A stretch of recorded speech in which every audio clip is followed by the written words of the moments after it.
Hey everyone, happy Tuesday. The theme for today is counter cuisine and natural food, a crucial food movement in the second half of the 20th century. The video and readings a little over a week ago on natural food and diet and cereal, industrializing diet, the main point of that was to show the pros and cons of an industrializing diet, right? We had more variety, we had more food, we had cheaper food, and so on. But the quality was compromised. We had too much. It was easy to not know what you were eating, and so on. So pros and cons of technology being applied to food. That took us into the 20th century, 1910, 1920 maybe. We're going to continue that theme today and pick up the story around the end of World War II, so mid-1940s. And it's really then, in the late 40s, continuing through the 50s and even the 60s, that the nature of American food, in terms of the foods you can get in the supermarket, how it's grown, how it's produced, changed dramatically. During the recovery from the Great Depression, and throughout the 1940s, food expenditures, how much people had to spend on food, were rising, as were incomes. And this increased even more in the late 40s and early 50s. So food was getting more expensive. Yet as World War II ended, there was a real expectation that food should be cheap and easy. After all, we won the war. We suffered through rationing, high prices, scarcity. Our reward for winning and those sacrifices should be the opposite of what we experienced during it.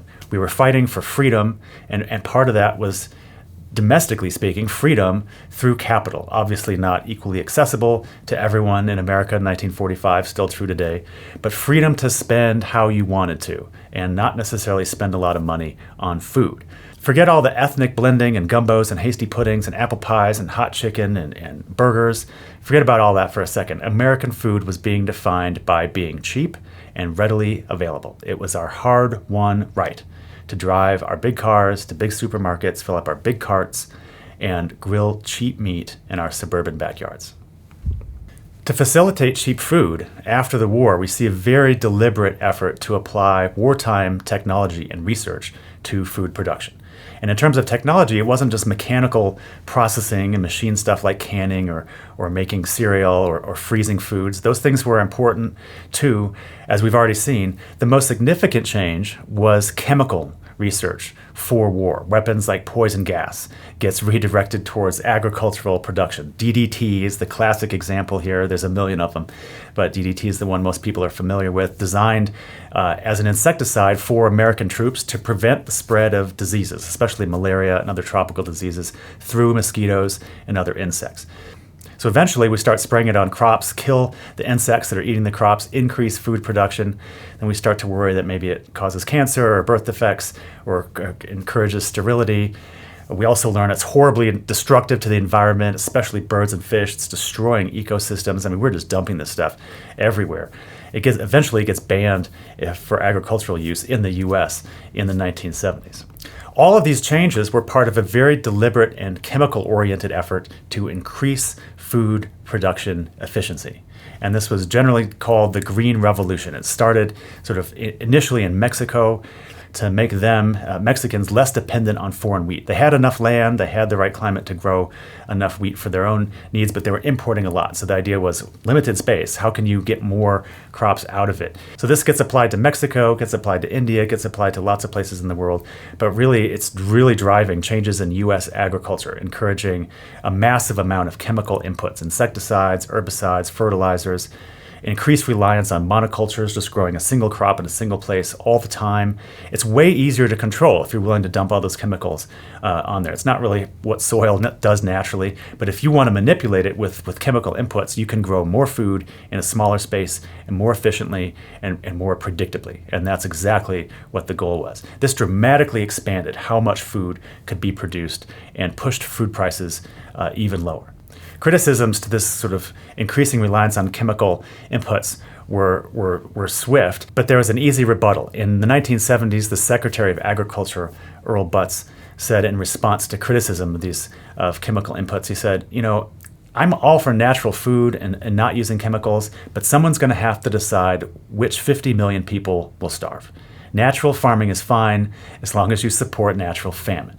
And so his advice to farmers were get big or get out. And largely they did one or the other.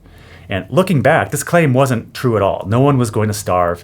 There was, just like now, plenty of food, but there's also a tremendous amount of food waste. When you think about stuff that doesn't even make it to a supermarket, stuff that gets thrown out because it doesn't look nice or is a day after its expiration date, stuff that gets thrown out in restaurants. We waste so much food. There's plenty of food to go around. No one was going to starve, but that was the rhetoric, and it was very powerful. We need more chemicals because we need more food production, and we need cheap food.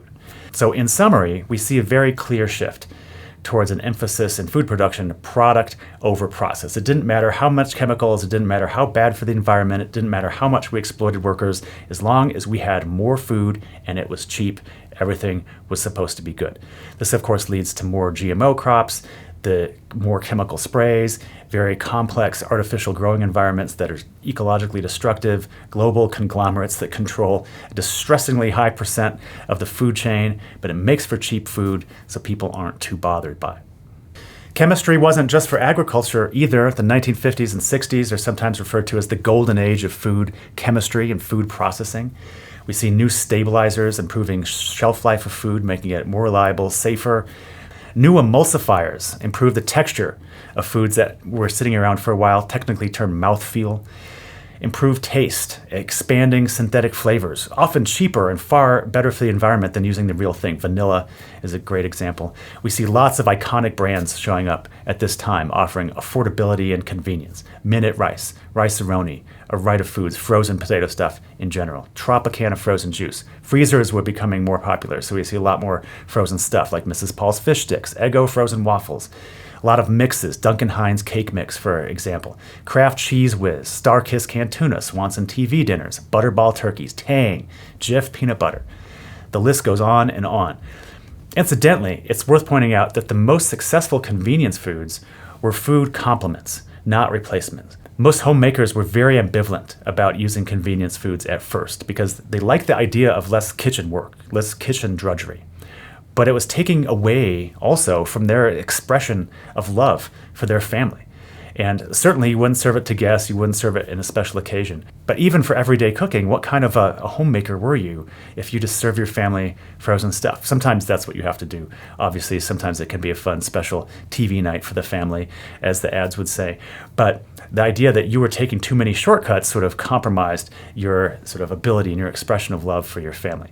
So despite the savings of time and energy that some of these products afforded homemakers, it's not the case that housewives automatically jumped at the chance to use Cheese Whiz and frozen dinners. Also in the 50s, we see the meteoric rise of fast food. The origins really go back to the 20s and 30s and early 40s, but we're focused on post-World War II here. But a new sense of freedom, a new sense of mobility, a new sense of possibilities, freedom from food. We don't have to slave away in the kitchen, worry about rationing. We can just drive in our cars, get the food, and go on to work, go home, whatever. McDonald's is a great story to illustrate mid-century American food values. Initially, it tried to be a barbecue joint, but it wasn't a huge success, the barbecue stuff.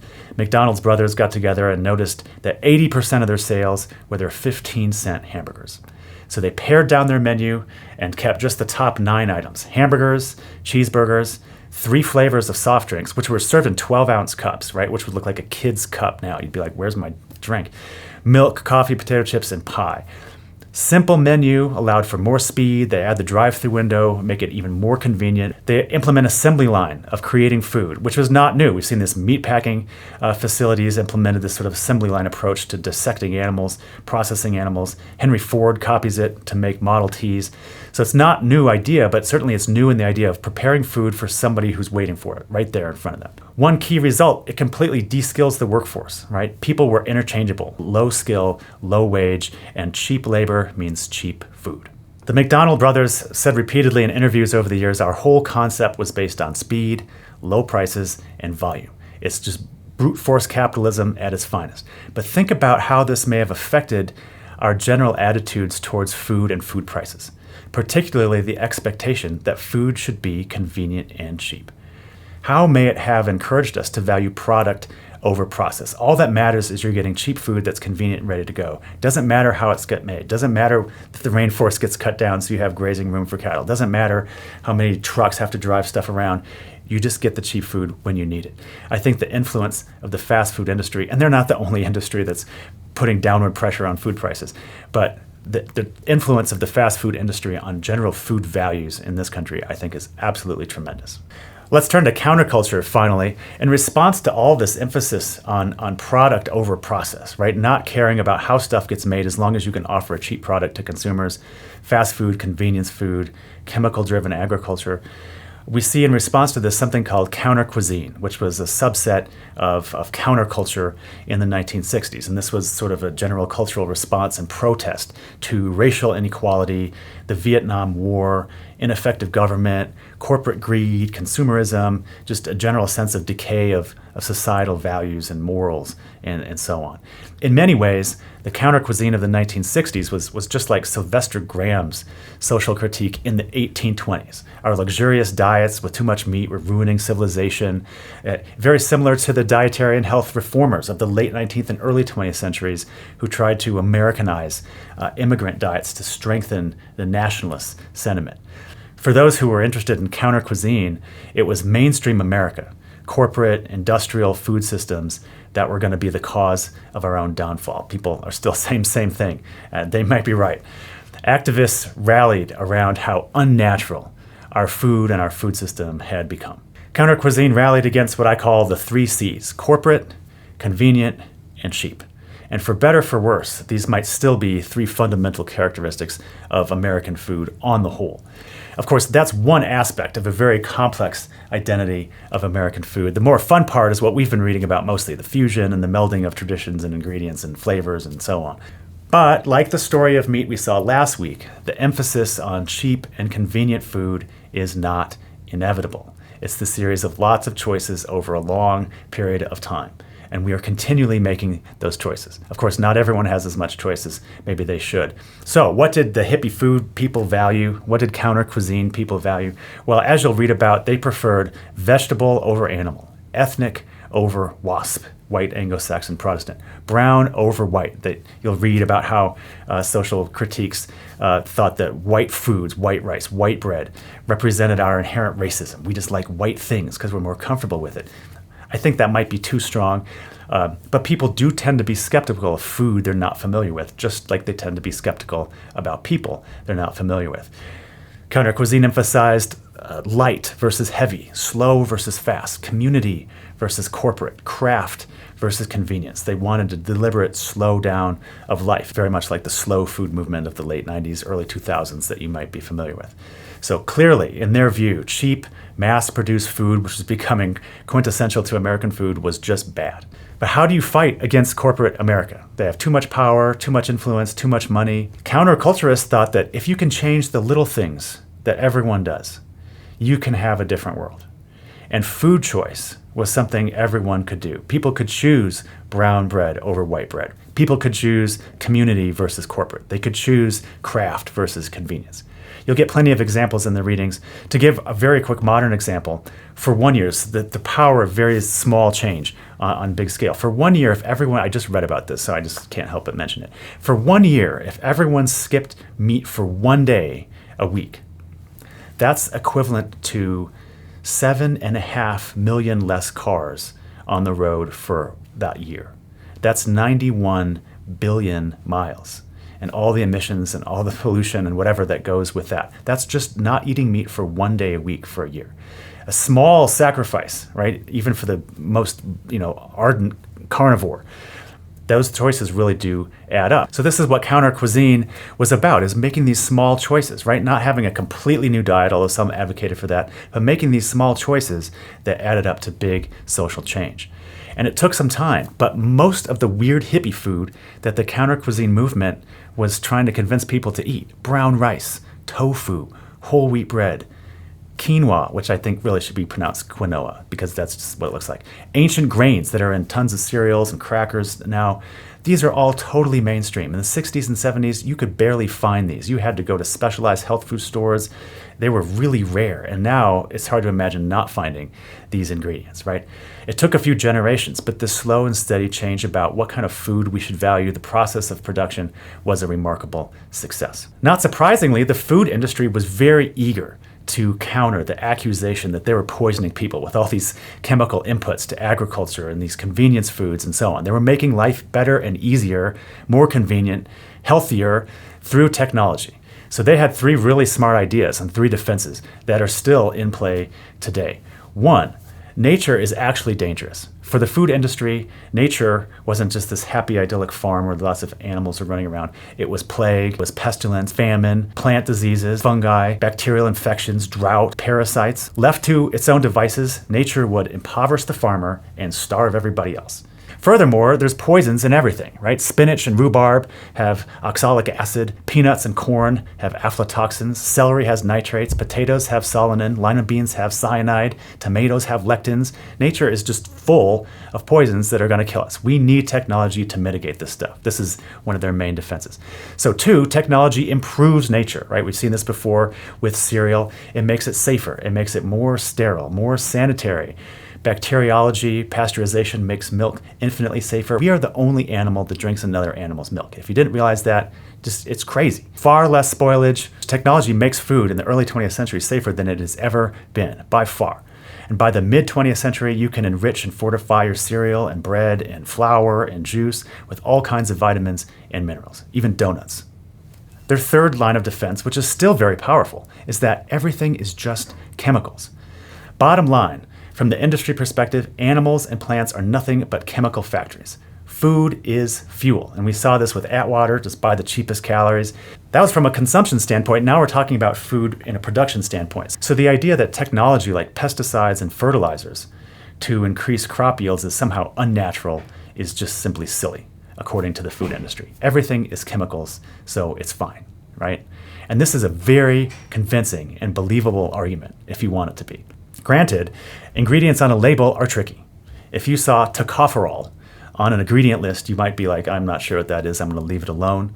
But if I said it had vitamin E in it, same thing, you'd be much more interested because we've been taught vitamins are good. So there's a real issue with food literacy and labeling, right? In terms of what's in your food. We can't just put all the chemicals on a box or we wouldn't know what's in it because we don't really understand all the chemicals that go into food anyway, even the perfectly natural, normal, healthy ones. Chemicals might be everywhere, but the reality is that we don't know much about long-term chronic effects of the many chemical inputs to our food system that ultimately go in our bodies. We have, this is undeniable, more allergies, more asthma, more dementia, more obesity, autoimmune diseases. I'm running out of fingers. We don't know why we have more of these things. These are all super hard to study and pin down precise causes. But there's a growing question and concern about how much of our increasingly industrialized and chemical food system might be part of that problem. We've seen it, that's true in certain cases, but there's also a gazillion things we put in our food system that, as far as we can tell, are totally fine. So when you look microscopically, everything seems really safe. But the macroscopic picture, the big picture, is much harder to piece together. I think we know more about the surface of the moon than we do about how our body processes the thousands of chemical compounds we put in it every day and how that affects our health in the long term. So the upshot is that the industry reaction to unnatural food was crucially influential. They made it very clear, and they're completely right, that natural food is impossible. Natural is impossible to define. You might be interested to know that arguments, you can fast forward the video if you're not, you might be interested to know arguments about what constitutes natural food or diet go back hundreds of years, as I've mentioned before. And as we've seen with Graham, most arguments were highly influenced, arguments about what constitutes a natural diet were highly influenced by the concept of natural law, that there's either an evolutionary or sort of God-given force in the world that's governing the universe, and we're supposed to live according to those laws. And if we don't, we're living impious, unhealthy lives at best, or our souls and civilization are totally doomed, just like Sylvester Graham talked about in the 1820s. Common arguments we have seen over the last 200 years that go over and over again. Natural diet is to eat plants because of our physiology, our teeth, our digestion system. We're designed to eat plants. Natural diet is to eat meat because of our teeth, our digestive system. Like whatever you want to believe, you can find scientific evidence for it. Natural diet is to eat plants because only savages eat animals We've seen this straight out of Graham, right? Obviously a very religious view. Our natural diet is to avoid stimulating food and drinks. No alcohol, no spicy foods, nothing. It should be bland. That's what our natural sort of palate is. Natural diet is to eat X or not eat X because the Bible or some other religious text says so. Natural diet is to avoid anything that humans have created because we're sort of outside nature. So human exceptionalism here. Modern agriculture is just bad for your digestion, right? Paleo, keto diets play on this exactly. We have created this sort of unhealthiness that our nature is not designed to happen. On the contrary, you can argue the opposite. We are part of nature. All the technology we use to make our food safer and healthier and more available and consistent and cheaper and so on, that's part of nature. We were designed to do that stuff. So we've done it and it's fine. Our natural diet is to eat everything. Humans live all over the world. We're super adaptable. We're also super destructive, but we can make do with what's around us, right? We can figure out how to survive. People live in the cold, they live in the heat, they live in the wet, they live in the dry, everything. We figure it out, right? So that's our nature, to eat everything around. My favorite natural diet argument is from the 1820s. It's impossible to have a natural diet anymore because we've cultivated plants for so long. We've domesticated agriculture, animal husbandry. The growing conditions are different. We move food around. We grow it just to distribute it. We never used to do that. Our food systems are inherently unnatural. This is what someone was arguing in 1821, right? If it was true then, definitely true now. So to be clear, there's never been and really never going to be any agreed upon or regulated definition of what natural means on a label or any discussion about food. In that context, it's a totally meaningless marketing term, but not culturally meaningless, right? Just like authenticity, meaningless in terms of how it describes food, but when you look at it from a cultural critique standpoint, it's highly revealing in terms of how people talk about it and what they're trying to say and what they mean. Lastly, the issue that was raised by the advent of counter cuisine in the 60s and 70s in terms of nature, poisons, chemical, cost, product versus process, they asked a question that's still unanswered and I think still super important. Who gets to decide the terms of the debate? Who gets to decide what's natural or what's healthy or what's dangerous or what's safe or what really constitutes risk? Is it the food industry or health and diet advocates, nutritional scientists, environmental scientists, FDA, USDA, other federal agencies, independent scientists, university researchers? Who do you consider to be an expert? Who should we be listening to? And that very ambiguity of what constitutes naturalness in terms of food and a lack of any clear authority is a fascinating cultural phenomenon. Enough of this. Tomorrow, one last video, big picture course themes that will help with your final course reflections, and I'll say a little bit more about that final assignment as well. See you tomorrow.